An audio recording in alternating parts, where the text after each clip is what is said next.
A delegation from Africa's economic giant, Nigeria, is in town this week. The country's Minister of Foreign Affairs is in London to meet with the UK counterparts, David Lammy. With growth and security high on the agenda, of course, Minister Yusuf Tuggar joins us now. Minister, thank you very much for coming to speak to us. Thank you for being with us here on Bloomberg TV. So you join us at a really busy time in London over the weekend. There's a lot happening geopolitically. President Trump in the White House once again. What have you made of your visit to the UK so far? What have you achieved? We have had discussions to do with security, which is of great concern to both nations. We already have a strategic partnership which covers different sectors. We're also looking at opportunities in digital technology, in IT, in the startup ecosystem. So particularly business process outsourcing.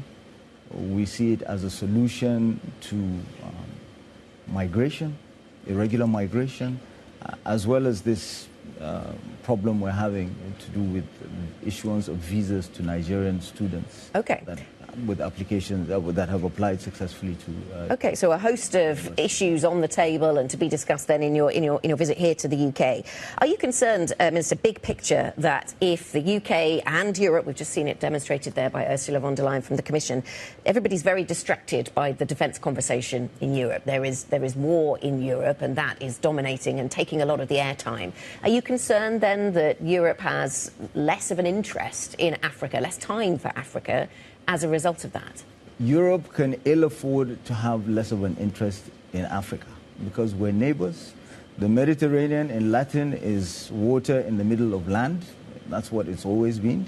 And we are more interconnected than we perhaps realize because the Atlantic economy, if you will, goes back centuries and we've been interacting with each other. So what concerns us concerns Europe. And Nigeria is the front line in many regards.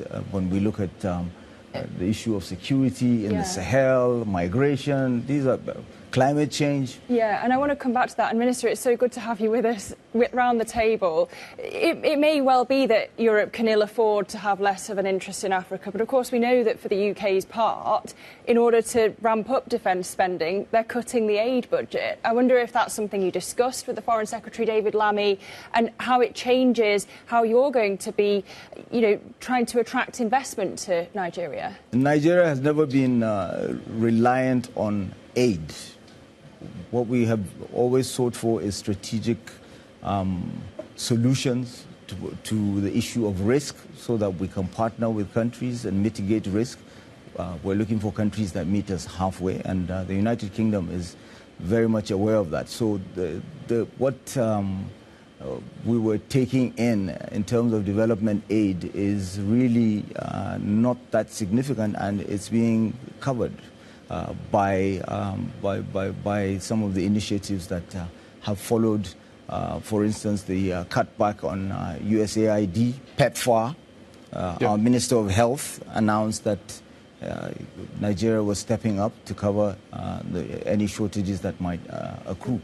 So really, Nigeria is not the model country when it comes to the issue of reliance or dependence on aid. And you talked about the security concerns. We talk a lot around this table about China's role in Africa. I think something that gets less talked about is the growing influence of Russia in Africa, in terms of paramilitaries, arms supplies, economic ventures. Is that something that you think Europe should be more concerned about? Absolutely, particularly since Europe pulled out and Russia is coming in into the Sahel. So the Sahel is our neighborhood, and part of the problem or the reason why Europe had to pull out was exogenous solutions were applied without including countries such as Nigeria. You could see the difference when Nigeria participated, leading ECOMOG, in Sierra Leone, in Liberia. You could see how far we're getting on with the multinational joint task force. in combating terrorism. But we were not part of G5 Sahel. We were not part of Operation Barkhane. We were certainly not part of the EU Sahel strategy. So we consider the EU as our partners, Europe as our partners, and we're looking for solutions that are organic, and we that live in the neighborhood are in a better position to come up with the ideas and get the support and the buy-in of our partners. And our approach is strategic autonomy. We get along with China, we get along with the US, we certainly get along with the European Union. If the European Union spends less time and money focusing on Africa, spending on the Sahel, does migration go up? Migration would go up, certainly, if Europe spends less on investments, on infrastructure, and on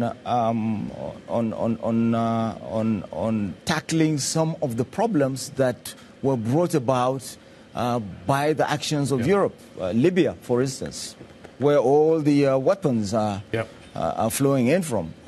You have trained fighters. You have now forces exiting Syria and looking to relocate in Libya. That's going to be a problem.